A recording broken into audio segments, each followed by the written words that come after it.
It's a Thursday edition of Inside Cowboys Training Camp, driven by Ford, here from Oxnard, California, and Training Camp 2022. He's Mickey Spagnola. She's Britt Johnson. I'm Kyle Youmans. Glad you're with us as the Cowboys not only back on the practice field today after a walkthrough on Wednesday, they'll have another one on Friday, then back to practice Saturday. However, let's talk about one of the additions, or could be additions, for the Dallas Cowboys. Reports out there that Anthony Barr, Pro Bowl linebacker, four-time Pro Bowler, Anthony Barr agreeing to terms. Mickey, what kind of deal does this look like for the Cowboys? Well, I think it's, they took advantage of him wanting to sign. It's getting late. He needed to sign. Didn't spend a lot of money doing it on the salary cap. He got a $2 million base per game bonus. He can get to 3. So when you look at it and you get a guy that's going into his 9th year in the league, that's a pretty good deal. And they needed some depth at linebacker. If you looked at practice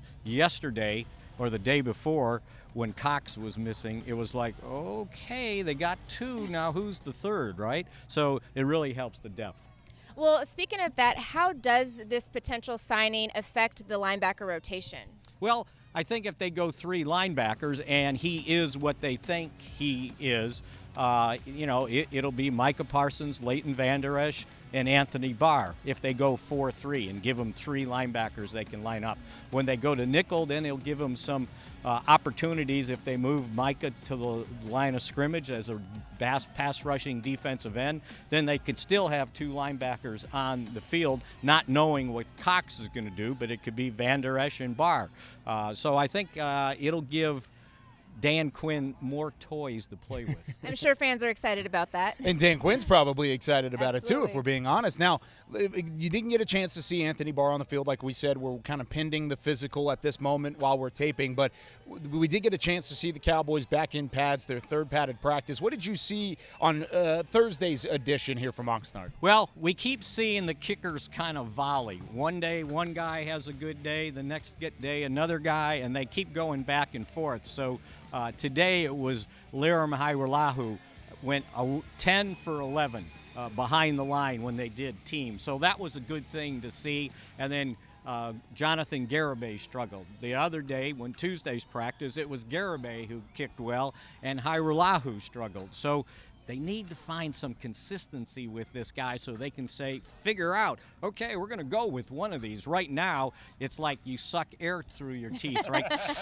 It's like, I don't know. It hasn't necessarily looked great from the kicking sort of things, but you look at Mickey Spagnola, he's always looking great here on Inside Cowboys Training Camp, driven by Ford. When we come back, we take a deep dive with Donovan Wilson into the safety position. Inside Cowboys Training Camp, presented by Ford, is brought to you by AT&T, official sponsor of the Dallas Cowboys. Sleep Number, the official sleep and wellness partner of the Dallas Cowboys. And by Ford F-Series, the best-selling truck in Texas.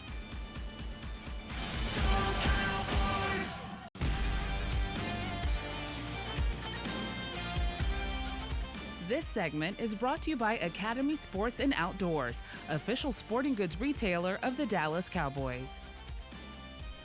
Donovan Wilson took the secondary by storm back in 2020 with multiple turnovers forced during a winning streak prior to the end of the season. In 2021, it was a little bit of an injury season for Donovan Wilson. However, he did allow for a couple safeties to emerge, and now there's more depth in that room than ever before. It is the final year of Donovan Wilson's rookie contract. After suffering injuries throughout last season, Wilson has one more opportunity to prove he's the emerging star the Cowboys are looking for. I feel like I'm way more comfortable, able to play faster, pre and post play, just by having the same scheme 2 years in a row, and I feel like that really helped me this year. I'm just trying to have good communication and show the level of physicality that I play with every time the ball snaps. With a crowded safety room that features Jaron Kearse and Malik Hooker, Donovan Wilson may have an uphill battle to prove his value in a contract year.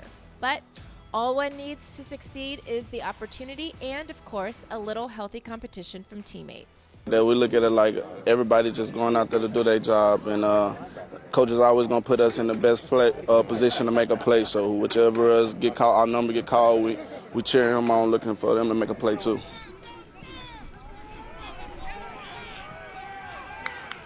it's a brotherhood. We've been closer, hanging out more, and just, doing stuff off the field together, and it shows on the field.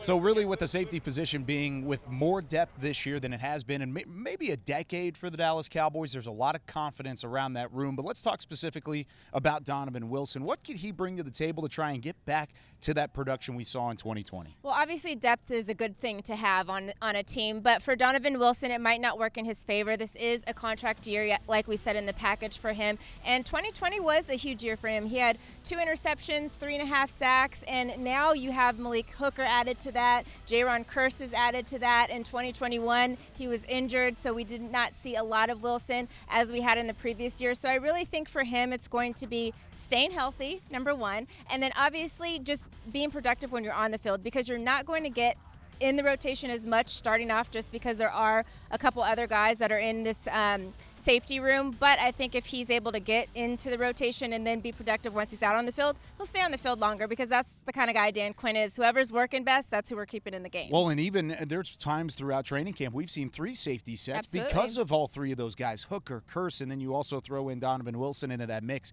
There's a lot of confidence on the backside of that defense, and Dan Quinn, he loves having great safeties, even going back to the Legion of Boom days when he was in Seattle. He loves having guys on the backside of his defense that he can rely on. Speaking on that, we've got plenty more to come. We can rely on you sticking around for another segment when we continue with more Inside Cowboys Training Camp driven by Ford. This segment was brought to you by Academy Sports and Outdoors, official sporting goods retailer of the Dallas Cowboys.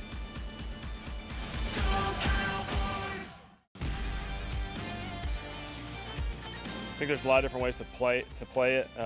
Certainly see, I don't think it's a shock that he's probably going to get a lot of targets as we go here. And so I think he's a really just coming into his own right now. This is his 3rd year, really taking ownership of it, playing all over the field, and I think he's going to have a great opportunity here. There's times where you have depth in certain positions, and you're able to play guys a little bit more stationary maybe and have multiple guys who can be number ones. And as we go, other guys are going to rise to occasions to take those opportunities as well, but CD's ready. Kellen Moore speaking on the role that CeeDee Lamb is going to bring to the table this year, brought to you by Sleep Number alongside Britt Johnson. I'm Kyle Youmans, wrapping up this edition of Inside Cowboys Training Camp driven by Ford. But let's talk about CeeDee Lamb and the role that he's going to have to play stepping into that number 1 spot. Kellen Moore thinks he's ready. Do you think he's ready?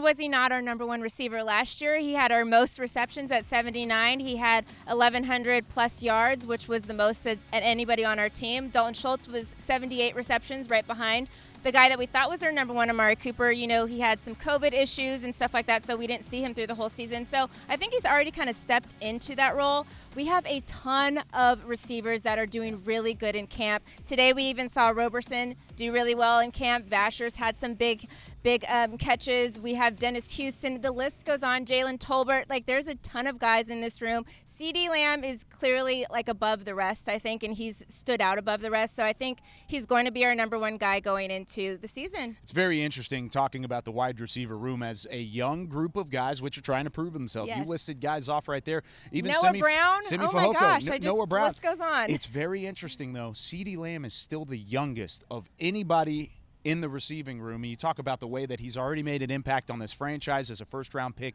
in 2020, having the over 1,000 yards that he had receiving last year. He's looking to take that next step with Kellen Moore. And Kellen Moore says it. He wants to utilize CeeDee Lamb and give him as many targets as possible. But that's going to do it for us here on Inside Cowboys Training Camp driven by Ford. For Britt Johnson, I'm Kyle Youmans. We'll see you tomorrow. Inside Cowboys Training Camp presented by Ford was brought to you by AT&T, official sponsor of the Dallas Cowboys. Sleep Number, the official sleep and wellness partner of the Dallas Cowboys. And by Ford F-Series, the best-selling truck in Texas. Go,